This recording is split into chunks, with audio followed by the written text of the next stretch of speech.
Hello friends, हम पढ़ रहे थे केमिकल काइनेटिक्स, जिसमें हम थ्योरीज ऑफ काइनेटिक्स पढ़ चुके हैं। Transition theory, collision theory and Lindemann theory. आज हम पढ़ेंगे kinetic of ionic equation. Ionic equation की काइनेटिक्स कैसे डिपेंड करती है। तो आयोनिक इक्वेशन की जब हम बात करेंगे, आयोनिक रिएक्शन की, तो हम दो चीज़ें पढ़ेंगे। Effect of ionic strength. Ionic equation के काइनेटिक्स पढ़ेंगे तो हम इसमें दो चीज़ें पढ़ेंगे। एक तो इफेक्ट ऑफ आयोनिक स्ट्रेंथ का पढ़ेंगे कि आयोनिक स्ट्रेंथ का इफेक्ट क्या पड़ता है, और दूसरा हम पढ़ेंगे effect of dielectric constant. ठीक है, आयोनिक इक्वेशन की बात करेंगे तो हम दो पढ़ेंगे। आयोनिक इक्वेशन में एक टर्म होती है आयोनिक स्ट्रेंथ, उसका रेट ऑफ रिएक्शन पे क्या प्रभाव पड़ता है, क्या इफेक्ट पड़ता है, और सॉल्यूशन जब आयोनिक इक्वेशन होगी तो सॉल्यूशन का डाई इलेक्ट्रिक कांस्टेंट भी क्या रखेगा, इंपॉर्टेंट रोल रखेगा, इसका क्या इफेक्ट पड़ता है। हम दो चीजें पढ़ेंगे। तो इन चीजों को पढ़ने से पहले हम पढ़ेंगे आयोनिक स्ट्रेंथ। ठीक है, आयोनिक स्ट्रेंथ क्या है। सबसे पहले हम पढ़ेंगे आयोनिक स्ट्रेंथ। नाम से ही पता चल रहा है कि आयनों के बारे में है, तो किस पे अप्लाई होगा, आयन्स पे अप्लाई होगा, आयोनिक इक्वेशन पे अप्लाई होगा, आयोनिक रिएक्शन पे अप्लाई होगा, आयोनिक काइनेटिक्स पे अप्लाई होगा। आयोनिक स्ट्रेंथ क्या है, किसी भी सॉल्यूशन में जब आयन्स प्रेजेंट होते हैं, किसी भी सॉल्यूशन में जब आयन्स प्रेजेंट होते हैं तो ड्यू टू आयन्स सॉल्यूशन के अंदर एक इलेक्ट्रिकल इंटेंसिटी आ जाती है। ठीक है, उसका मेजरमेंट क्या कहलाता है, आयोनिक स्ट्रेंथ। ठीक है, due to ions solution have some electrical intensity, the measurement of electrical intensity in a solution due to ions is called ionic strength. Ionic strength क्या है, किसी भी सॉल्यूशन में आयन्स के कारण इलेक्ट्रिकल इंटेंसिटी का मेजरमेंट क्या है, आयोनिक स्ट्रेंथ है, जिसे रिप्रेजेंट करते हैं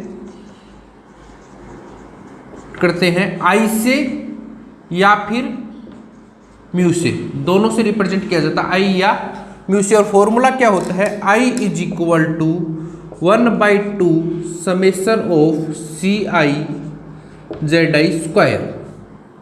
सी आई क्या है, कंसंट्रेशन ऑफ ए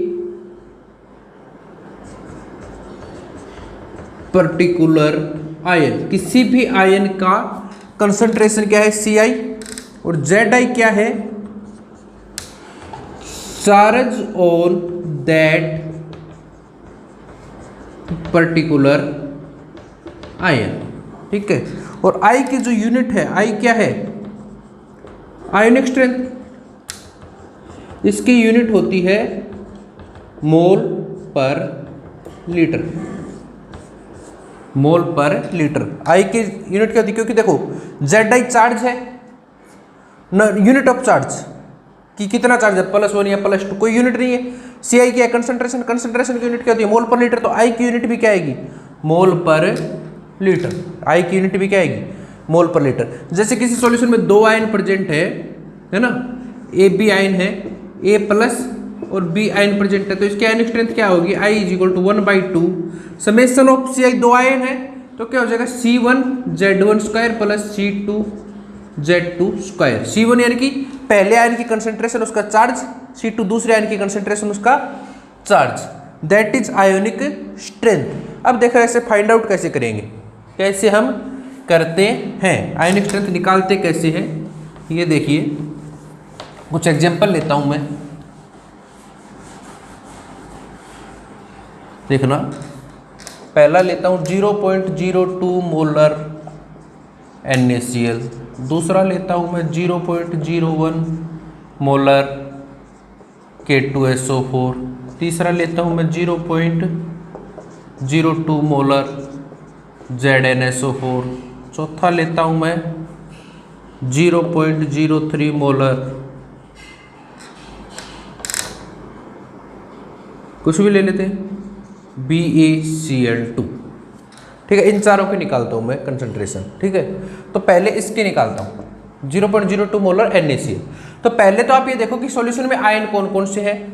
तो NaCl किस में टूटेगा, Na प्लस Cl माइनस में। ये 0.02 मोलर है तो Na+1 का 1 ही बना, तो कितना आएगा 0.02। Cl1 का 1 बना तो 0.02, दोनों आ गए। अब आयनिक स्ट्रेंथ निकाल लो। फॉर्मूला क्या है, I = 1/2, 2 आयन है तो C1Z12 प्लस C2Z22 1/2। C1 पहले आयन की कंसंट्रेशन 0.02, उसमें चार्ज कितना है +1 का स्क्वायर, प्लस C2 दूसरे आयन की कंसंट्रेशन 0.02, उसमें चार्ज कितना है -1 का स्क्वायर, 1 हो जाएगा। ये क्या हो जाएगा 1/2 0.04 0.02, ये आयनिक स्ट्रेंथ आ जाएगी मोल पर लीटर। ये आयनिक स्ट्रेंथ आ जाएगी, है ना, मोल पर लीटर। जैसे K2SO4 की निकालता हूं मैं 0.01 मोलर K2SO4। देखना K2SO4 किस में टूटेगा, K2SO4 टूटता है 2K प्लस, आपको आयन तोड़ने आने चाहिए 2K प्लस, पोटेशियम पे चार्ज +1 होता है तो 2K प्लस SO4 -2, इसी में टूटता है ना। तो देखना ये कितना है 0.01 मोलर है ना, 0.01 लिया है मैंने। ये 0.01 है तो 1 मोलर से पोटेशियम में कितने बने हैं 2, तो ये कितना हो जाएगा 0.02, डबल हो जाएगा। सल्फेट 1 से 1 ही बना है तो 0.01। अब फॉर्मूला लगा दो, I = half C1Z12 plus C2Z22। तो हाफ C1 पहले आयन की कंसंट्रेशन कितनी है 0.02, चार्ज कितना है 1 का स्क्वायर, प्लस दूसरे आयन की कंसंट्रेशन कितनी है 0.01, चार्ज कितना है -2 की स्क्वायर, चार्ज -2 है इस बार तो उसकी स्क्वायर, इसे सॉल्व करोगे तो क्या आ जाएगा 1/2 0.02 प्लस 0.04, 2 की स्क्वायर 4 से करेंगे तो 6/2 0.03, इसका कितना आया 0.03। ऐसे ZnSO4 का निकालते हैं।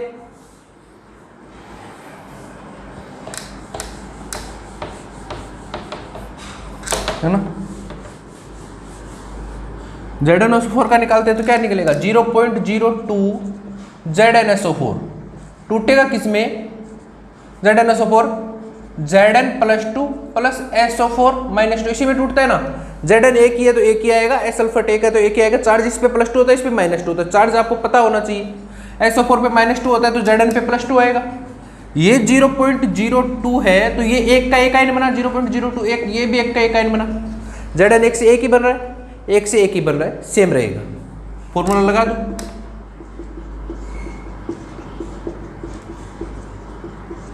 Z22 हाफ 0.02 इंटू चार्ज कितना है 2 का स्क्वायर प्लस 0.02, चार्ज कितना है -2 का स्क्वायर प्लस 2, 4 इंटू 8 0.08 प्लस 0.08, ये कितना आ जाएगा 0.08, ऐड करके 2 का डिवाइड करोगे तो ये आंसर आ जाएगा मोल पर लीटर। ऐसे ही BaCl2 का निकालोगे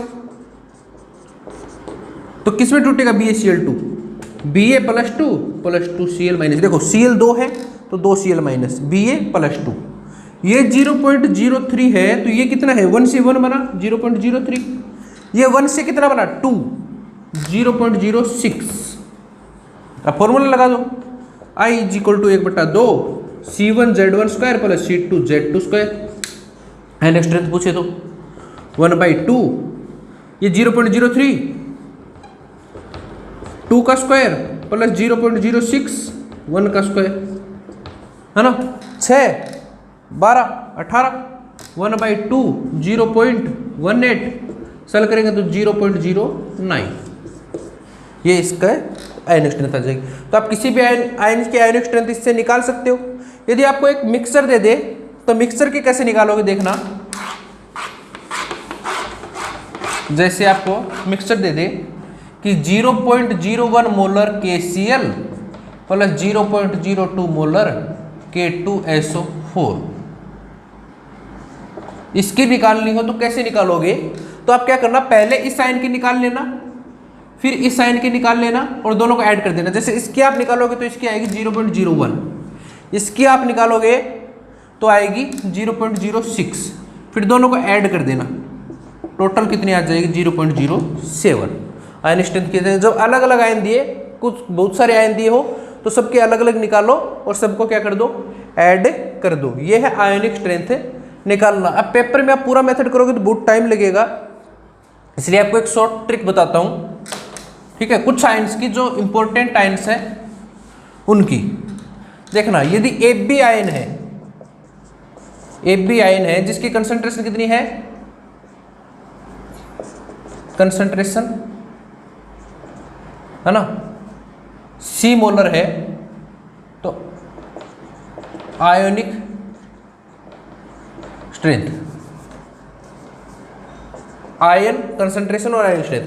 आयन आपका है Ab, Ab कैसा है, A प्लस B माइनस, जैसे NaCl, KCl है ना, HCl, इस तरह के आयन है KCl। A प्लस और B माइनस, Ab आयन है, एक पर प्लस चार्ज है, B पर, यदि कंसंट्रेशन C है तो आयनिक B क्या रहेगी, स्ट्रेंथ भी C रहेगी, जितनी कंसंट्रेशन उतनी रहेगी। यदि आयन Ab ही है लेकिन चार्ज क्या है, A+2 B-2, जैसे MgSO4, ZnSO4 etc, ऐसा हो, +2 -2 हो, यदि कंसंट्रेशन C है तो आयनिक स्ट्रेंथ हो जाएगी 4 टाइम 4C, 4 टाइम। यदि आयन Ab2 हो, Ab2 मतलब A+2 B- है ना, जैसे आपका BaCl2 है, ZnCl2, ऐसा आयन हो तो यदि कंसंट्रेशन C है तो आयनिक स्ट्रेंथ हो जाएगी 3C, 3 गुना। सीधा देखना, यदि AB टाइप है तो C की C रहेगी, AB टाइप है +2 वाली C की 4C हो जाएगी, AB2 टाइप है C की 3C हो जाएगी, और यदि Ba2 टाइप A2B टाइप है तो भी वही रहेगी, जैसे Na2SO4, यानी कि A+ B-2, AB2 टाइप हो या A2B टाइप हो तो भी क्या रहेगी, C की 3C हो जाएगी। ये कुछ ट्रिक है जो डायरेक्ट अप्लाई होगी हर क्वेश्चन पे, हर एग्जाम्पल पे। जैसे आपको दे दे 0.02 K2SO4, तो देखो कौन सा आयन है, A2B, तो 0.02 का कितना हो जाएगा, 0.06, आपको निकालने की जरूरत नहीं, 0.06। जैसे आपको दे दे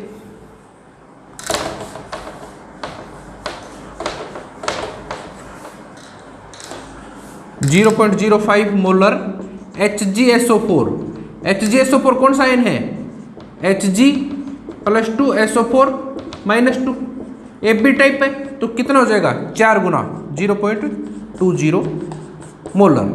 जैसे आपको दे दे 0.03 मोलर ZnCl2, तो कौन सा आयन है, Ab2, तो ये कितना हो जाएगा, 0.09, 3 गुना, सीधा निकालने सकते हो आप, ठीक है।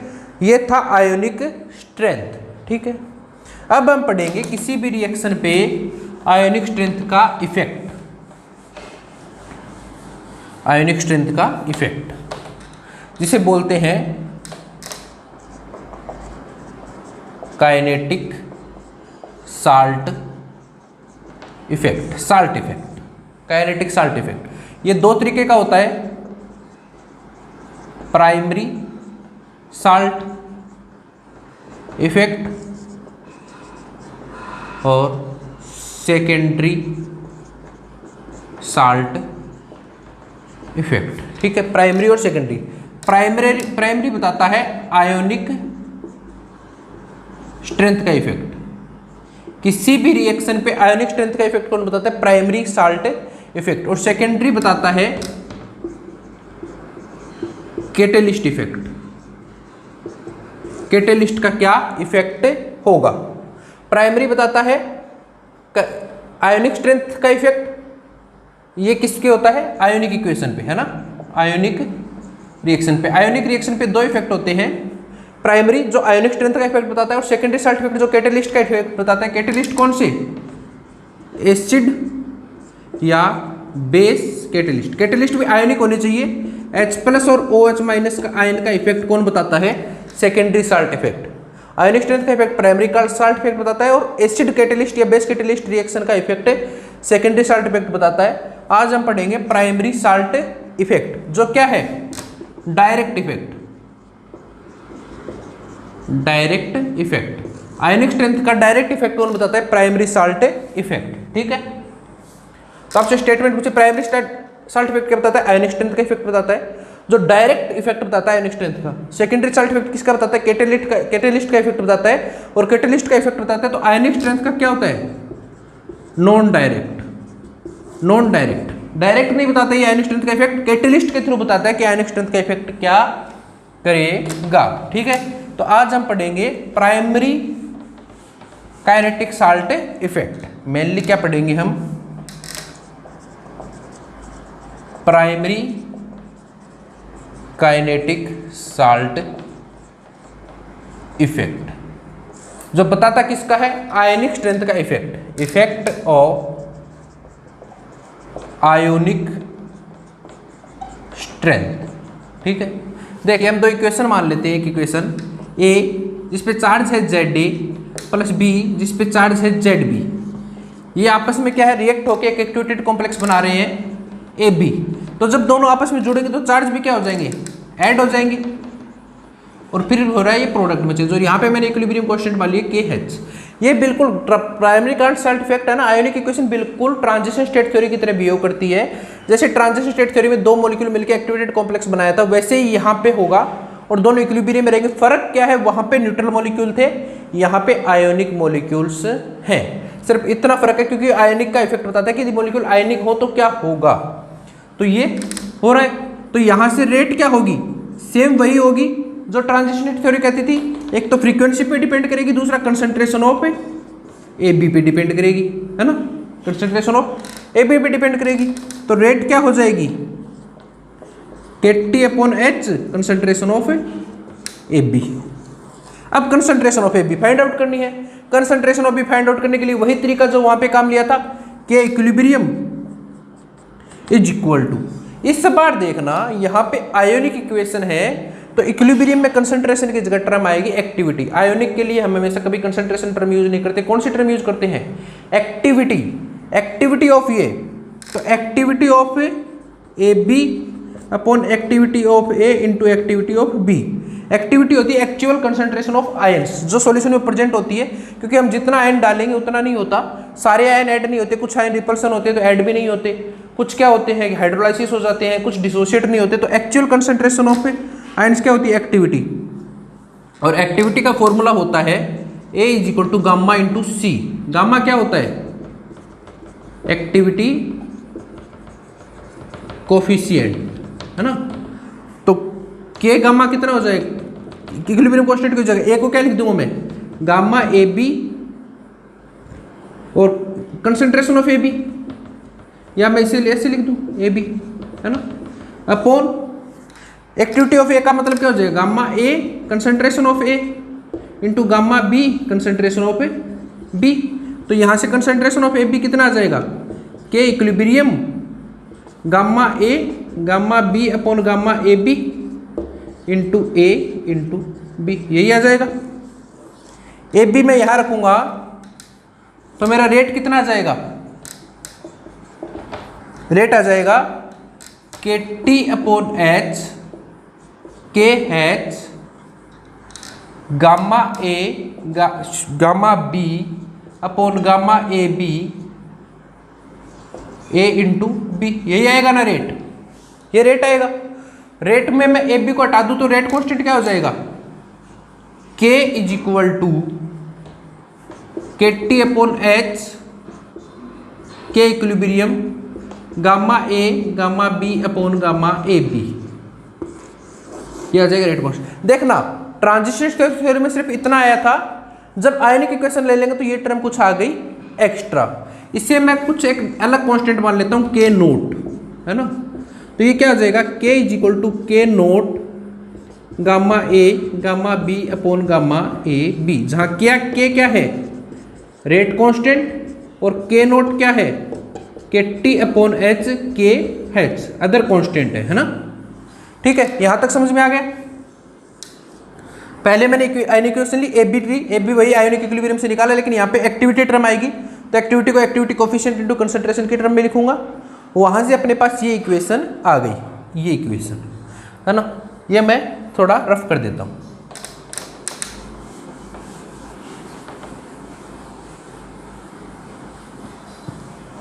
ये वाला भी, ताकि अपने पास पूरा स्पेस हो जाए, है ना। अब अपने पास इक्वेशन क्या आ गई, K = K0 gamma A gamma B upon gamma A B, है ना।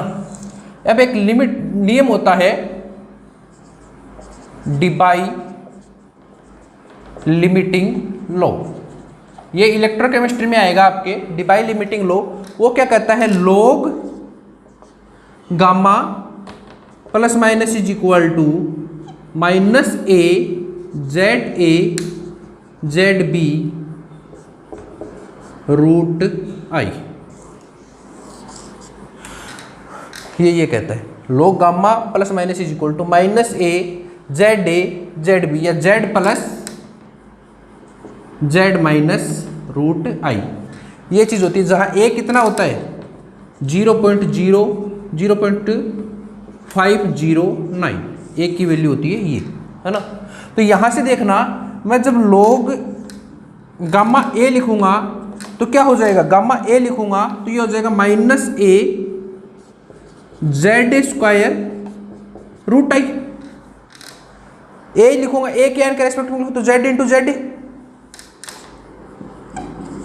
लॉग गामा B लिखूंगा तो क्या लिखा जाएगा, minus A ZB² root I।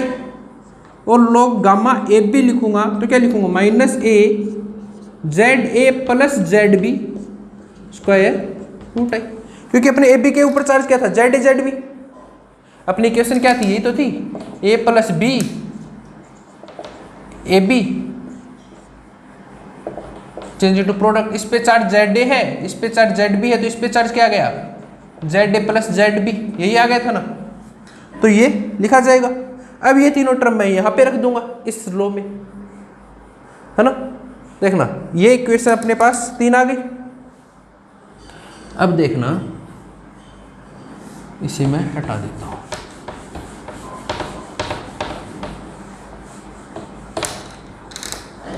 इस इक्वेशन का मैं जब लॉग ले लूंगा तो क्या हो जाएगा, log K is equal to log K0। मैंने log ले लिया इस इक्वेशन का, तो log K is equal to log K0। log का मैंने ये बताया था, जो मल्टीप्लाई में होते हैं वो ऐड हो जाते हैं, जो डिवाइड होते हैं वो माइनस हो जाते हैं। Plus log gamma A plus log gamma B minus log gamma AB, यही आएगा ना, यही आएगा। ये मैं यहाँ पे तीनों वैल्यू रख देता हूँ। तीनों वैल्यू रख दूंगा तो क्या हो जाएगा, log K is equal to log K0। इसकी वैल्यू रखूंगा तो ये क्या आएगा, माइनस A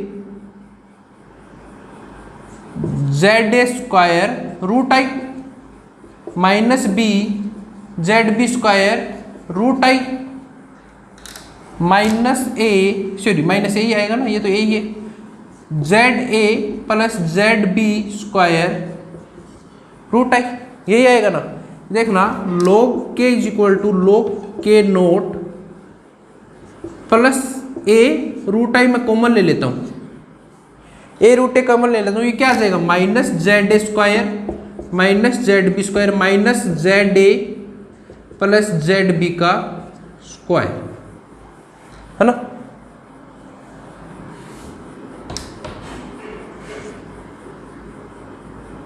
यही आ जाएगा प्लस ZB का स्क्वायर।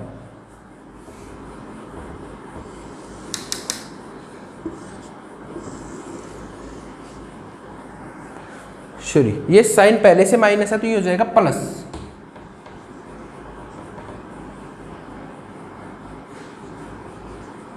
देखना ये वैल्यू रखूंगा, गामा A की जगह गामा A, गामा B की जगह गामा B, गामा C की जगह ये माइनस पहले से, यहाँ पे भी माइनस साइन है तो माइनस माइनस क्या हो जाएगा, प्लस, है ना। माइनस माइनस क्या हो जाएगा, प्लस। ठीक है, ये इक्वेशन भी आप याद रखना, सहूलियत के लिए, क्योंकि आगे बताऊंगा इसका क्या काम आएगा।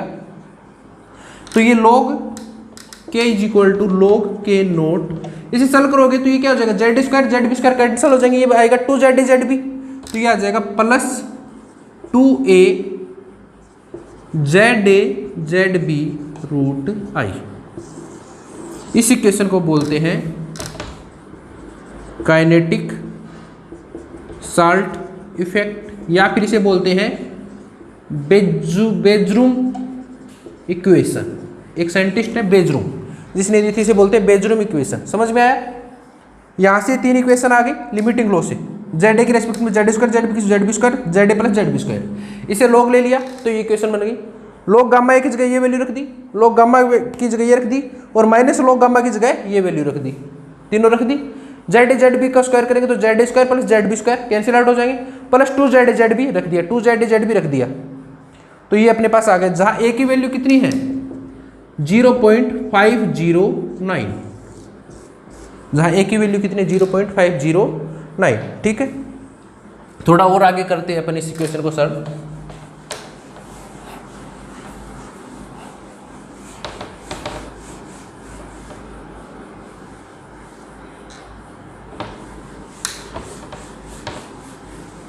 अपने पास इक्वेशन क्या आ गई, log k is equal to log k naught plus 2a Z B root I, या फिर इस इक्वेशन को क्या लिखता हूं मैं, log k is equal to log k naught, a की वैल्यू रखूंगा 0.509, 2 से मल्टीप्लाई करूंगा तो हो जाएगी 1.018 जेड बी रूट आई, है ना। और इस log k को इधर ले जाऊंगा तो ये माइनस में होगा, तो ये आ जाएगा log k upon k naught is equal to 1.018 Z B root I. ठीक है, ये इक्वेशन आ गई log k पर। यहां से यदि मैं log k upon k naught versus root I के बीच में ग्राफ खींचता हूं, log k versus k naught upon root I के बीच में ग्राफ खींचता हूं, तो कैसा ग्राफ आएगा देखना, स्ट्रेट लाइन ऐसा। log k naught upon root I के बीच में ग्राफ खींचता हूं तो ये आएगा, जिसका स्लोप क्या होगा 2a जेड बी क्या होगा स्लोप, जेड बी क्या होगा स्लोप। यदि मैं जेड ए और जेड बी क्या ले लूं, 0 ले लूं, तो ग्राफ कैसी आएगी, स्ट्रेट लाइन ये वाली। यदि जेड ए जेड बी 0 ले लूं तो 0 रहेगा, तो ये ग्राफ आएगा, है ना। जेड ए जेड बी क्या हो 0 हो, तो ग्राफ कैसा आएगा, ये 0 होगा तो ये टोटल 0 हो जाएगी, ये क्या हो जाएगा कांस्टेंट। तो किस इक्वेशन के लिए, जैसे CH3COOR plus H plus CH3COOH plus ROH, ये इक्वेशन आई आपकी, है ना।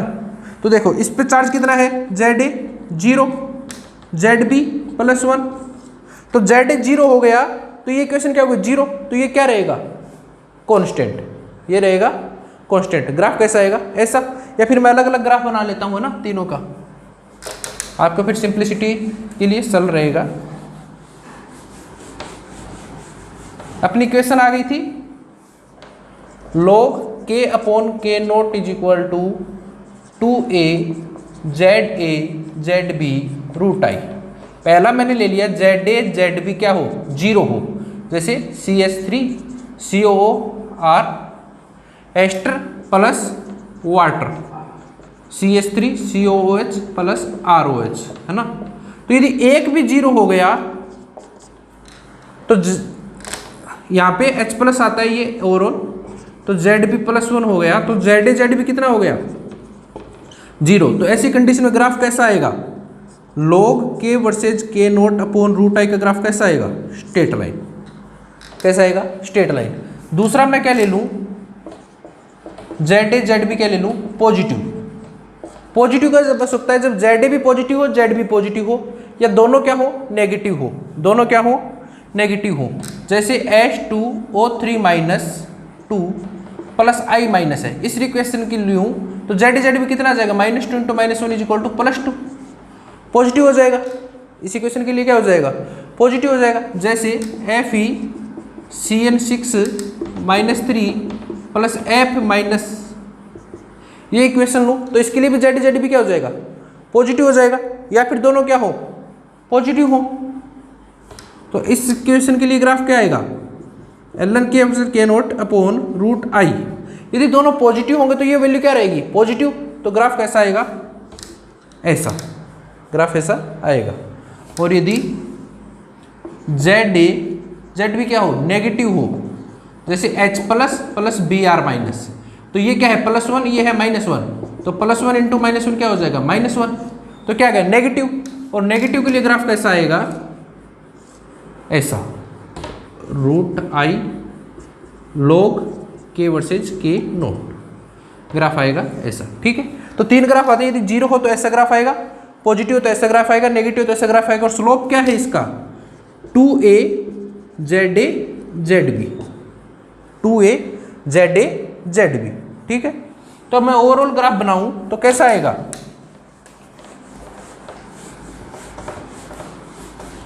ओवरऑल ग्राफ बनाऊं तो कैसा आएगा, देखना,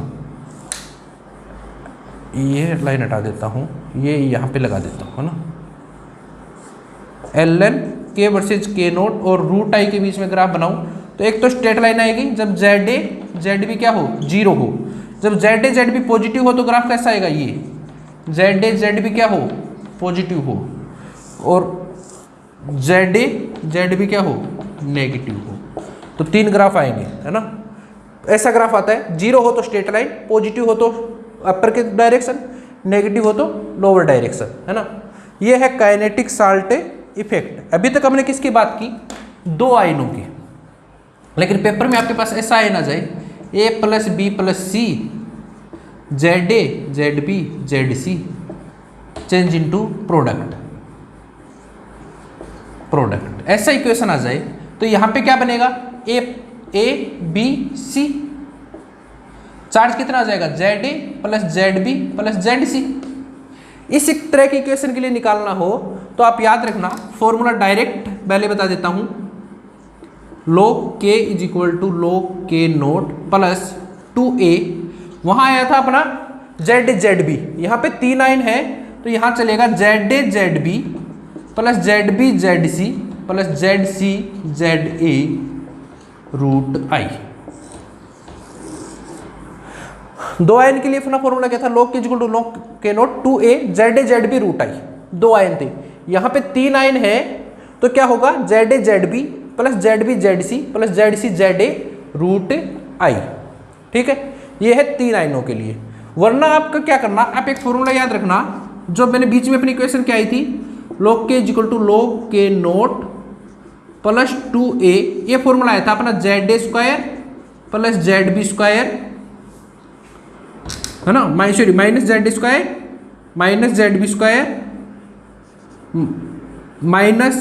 -ZA + ZB² √i। ये फॉर्मूला याद है अपना, कहाँ से आया था, जब हमने लिया था। ये बीच में एक इक्वेशन आई थी अपनी, log k = log k note 2a -ZA² -ZB² + ZA ZB² √i, जिसे हमने सोल्व किया था तब क्या आया था, ZA ZB -a + a, ये इक्वेशन आई थी। 3 के लिए आप डायरेक्ट ये इक्वेशन रखते हो, पेपर में 3 से ज़्यादा कभी नहीं पूछेगा, चांस ही नहीं है 3 से ज़्यादा पूछने का। लेकिन फिर भी मान ले कि पेपर वाला दिमाग लगा ले, पूछ ले, तो अपने इक्वेशन याद रख लेना। अपने ये इक्वेशन आई थी ZA Z = log k a note, ये तो आई थी 2 आयन्स के लिए। 3 के लिए क्या लिखी जाएगी, log k = log k naught plus a। 3 के लिए क्या लिखी जाएगी, -ZA² -ZB² -ZC² ZA + ZB + ZC² √i। 4 हो तो 4 आयन कर दो, 5 हो तो 5 आयन कर दो, वरना 3 आयन के लिए इक्वेशन याद रख लो। ठीक है, ये है काइनेटिक साल्ट इफेक्ट। अब हम करते हैं इसके कुछ क्वेश्चंस। ये क्वेश्चन देखिए, जून 2012 का क्वेश्चन है। In the base hydrolysis of a transition metal complex Ml6 + Z, charge क्या दे रखा है, +Z। आपको दे रखा है the slope between log k/k naught and √i is found to be. ये आपको ये दिख गई तो इसका मतलब आपको क्या है, बेजुरम इक्वेशन है, ये काइनेटिक साल्ट इफेक्ट है, जो क्या कहता है, log K upon K naught is equal to 2a ZA root I. दो आयंस है, एक बेस है एक ये है, तो दो आयंस वाली इक्वेशन लगानी है, ये लगानी है। आपको इसका और इसका स्लोप दे रखा है। स्लोप क्या होता है? ये होता है, इसकी वैल्यू आपको दे रखी है -2.1, है ना। तो आपको क्या दे रखा है 2a ZA is equal to -2.1। A की वैल्यू मैंने बता रखी कितनी होती है 0.509। सॉल्व करोगे तो ये आ जाएगा 1.018। ZA एक की वैल्यू आपके पास है -1 इंटू बी की वैल्यू आपके पास है +z, है ना। दो आयन है ZA, बेस हाइड्रोलाइज -1, दूसरा आयन है +z, दूसरे का चार्ज है +z, है ना, इक्वल टू -2.1। अब देखना इसे सॉल्व करोगे तो क्या आएगा आपका -1.018 z इज इक्वल टू -2.1। ये से ये कैंसिल, ये इधर जाएगा तो z अप्रोक्सीमेट कितना आ जाएगा 2। z अप्रोक्सीमेट कितना आ जाएगा 2। चार्ज क्या आ जाएगा 2। ये है जून 2012। ये क्वेश्चन देखिए, दिसंबर 2014 का क्वेश्चन है। The rate constant of A reaction, आपको एक रिएक्शन दे रखी है, is measured in 2 different aqueous solution of ionic strength. दो डिफरेंट आयनिक स्ट्रेंथ के सॉल्यूशन है, एक ये सॉल्यूशन और एक ये सॉल्यूशन, इसमें मेजर्ड की गई। और आपको दे रखा है if log k versus k is equal to 3.0। तो आपको चार्ज पूछा है, तो आपको आयनिक स्ट्रेंथ दे रखा है, ये दे रखा है, तो मतलब आपको ये तो समझ में आ गया कि काइनेटिक साल्ट इफेक्ट लगाना है कि आयनिक स्ट्रेंथ और रेट कांस्टेंट के बीच में रिलेशन कौन बताता है, काइनेटिक साल्ट इफेक्ट। इक्वेशन क्या होती है log k versus log k naught plus 2a ZB root I. देखना आयन कितने हैं 2 है, तो इक्वेशन कौन सी लगेगी 2a ZB रूट आई, ये लगेगी। अब देखना आपको क्या दे रखा है 0.04 है, तो log k 0.04 पे क्या दे रखा है log k नोट प्लस 0.04 पे इसकी रिएक्शन क्या आ जाएगी 2a ZB कितना आ जाएगा +1 इंटू प्लस n, तो ये आ जाएगा n रूट 0.04। आयनिक स्ट्रेंथ जब 0.04 है, ठीक है, तो रेट क्या आ जाएगी log k 0.04 equal to log k naught plus 2a ZB क्या आ जाएगा +1 इंटू प्लस n रूट 0.04। इसे सॉल्व करोगे तो क्या आ जाएगा log k 0.04 is equal to log k naught plus 2an, ये आ जाएगा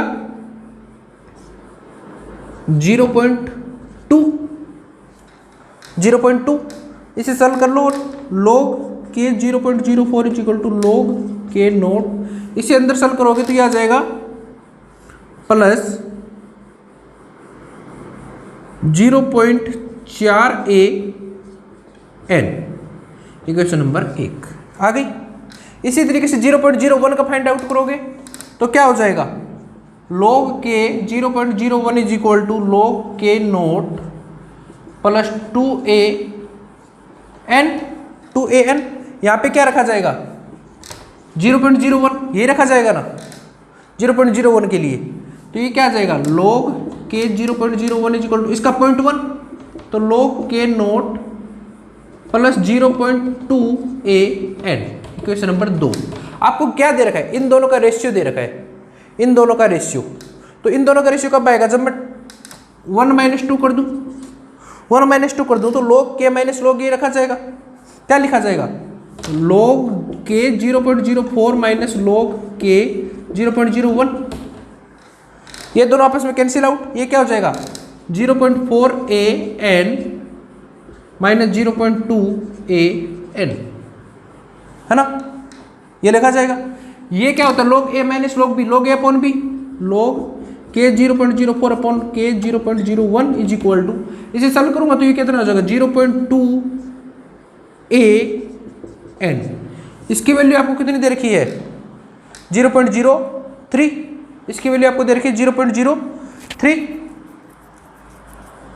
तो आप रख देना, यहां रख देता हूं मैं, इसकी value 0.03 is equal to 0.2an। A की वैल्यू रख दो, ए की वैल्यू कितनी होती है 0.509, ए की वैल्यू ये यहाँ पे रखोगे और इसे मल्टीप्लाई करोगे तो 0.03, कितनी आ जाएगी, सॉरी 0.3, 0.3 इसे मल्टीप्लाई करोगे तो ये आपका आ जाएगा 0.1108 n, और n को इधर लेके जाओगे तो अप्रोक्सीमेट कितना आ जाएगा, ये 3, 0.1 से 0.3 लेता है अप्रोक्सीमेट कितना आ जाएगा 3, तो चार्ज कितना आ जाएगा 3। ये है दिसंबर 2014 का क्वेश्चन। ये क्वेश्चन देखिए दिसंबर 2016 का क्वेश्चन है, बहुत अच्छा क्वेश्चन पूछा इन्होंने। The rate of acid catalyse reaction is given by, आपको एक एसिड कैटालाइज रिएक्शन की इक्वेशन दी है कि x plus y minus 2h plus if K16 and K4 is the rate constant of reaction and ionic strength 16 and 4, 16 और 4 पे आपको दो rate constant दिए K4 एंड K16, और आपको इसके रेट से पूछा, और किसके टर्म में 4b 8b 10b ab, तो b यहाँ पे अपन a की जगह यूज कर सकते हैं, जो अपन टर्म कांस्टेंट a यूज कर रहे थे उसकी जगह हम कांस्टेंट b भी लिख सकते हैं, ठीक है। तो आपको पता है आयोनिक स्ट्रेंथ और रेट कांस्टेंट पूछा तो लगेगी तो काइनेटिक साल्ट इफेक्ट, लेकिन इस बार आयन कितने हैं 1 2 3 आयन है, तो कौन सी लगेगी, इक्वेशन लगेगी log k is equal to log k naught plus 2a, दो आयनों के लिए तो ZA ZB, 3 आयन है तो क्या लगेगा ZA ZB plus ZB ZC plus ZC ZA root I, है ना। तो K16 log K16 ये log है भाई, है ना।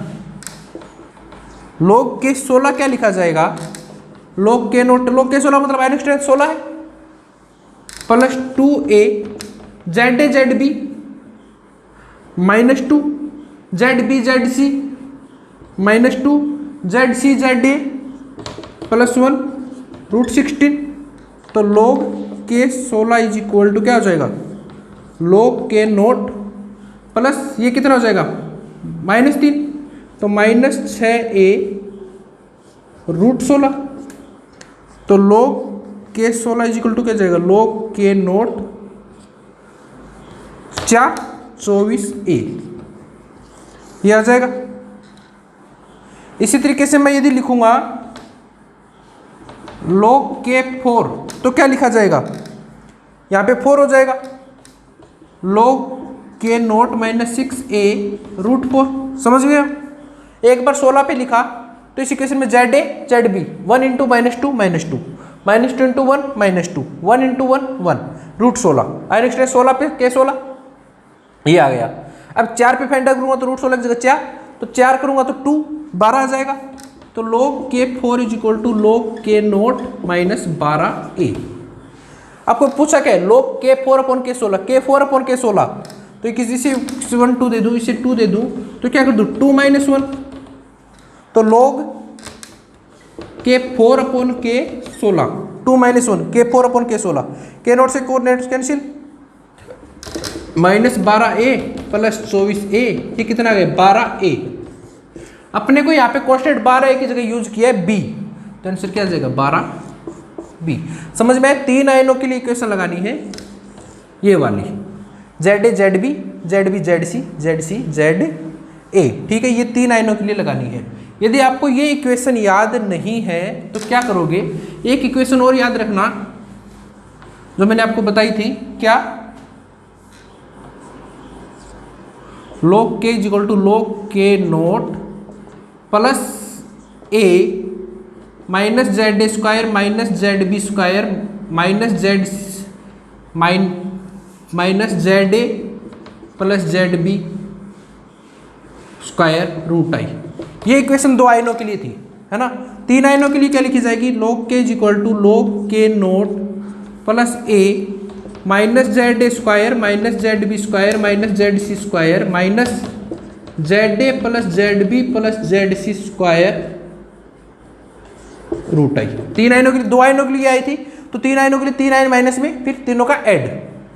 अब देखना इस इक्वेशन को ऐसे लिखूंगा तो log क्या जाएगा log K naught plus a ZA की जगह +1 तो -1 -4, ZA की जगह 1 रखूंगा, ZB की जगह -2 रखूंगा, ZC की जगह 1 रखूंगा, -4 -1 माइनस, तीनों को ऐड करूंगा तो 1 + 1 2 2 - 2 0, ये हो जाएगा 0, है ना,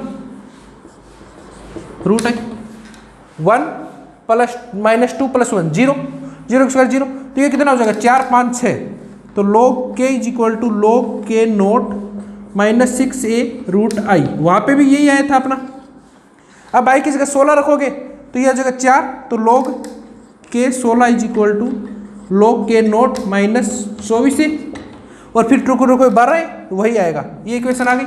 इससे अब 16a 16b करके आप इजीली कर सकते हो, तो आप ये इक्वेशन भी याद रख लेना, तो भी आपका हो जाएगा। इस इक्वेशन से फायदा क्या है, इस इक्वेशन याद रखने के लिए, मान लो यही सेम चीज दे रखी है आपको, कितने आयनों के लिए, 4 आयनों के लिए। एक एक्स्ट्रा क्वेश्चन करवा रहा हूं मैं आपको, है ना, यही सेम चीज दे रखी है आपको, कितने आयनों के लिए, 4 आयनों के लिए। इसमें आपको 4 आयन दे दिए ना, देखना Z -1 H+, ये इक्वेशन दे देता आपको। फिर कैसे करते, तो आप क्या लिखते, log k is equal to log k naught plus a, 4 आयनों के लिए क्या लिखते, -z² -zb² -zc²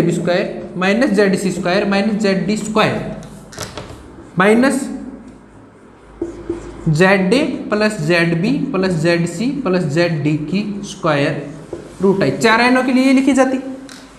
तो अब रख दो log k is equal to log k naught plus a, है ना। अब देखो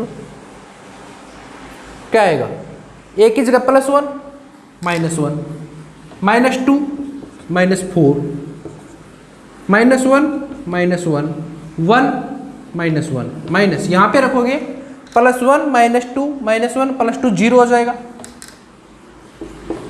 √i। ZA की जगह क्या रखोगे 1, ZB की जगह -2, ZC की जगह -1, ZD की जगह +1, ये रखोगे, ये सल करोगे तो ये कितना है 4 5 6 7, तो log k is equal to log k naught -7a √i। अब ये करोगे तो क्या आ जाएगा, पहली बार तो आपका आ जाएगा log k 16 is equal to log k naught -28a, और दूसरी बात क्या आ जाएगा log k 4 is equal to log k naught 4 रखोगे तो 2 -14a, और log k 4/k16 पूछे तो दोनों में से माइनस कर दोगे तो 14 - 28 से 14a,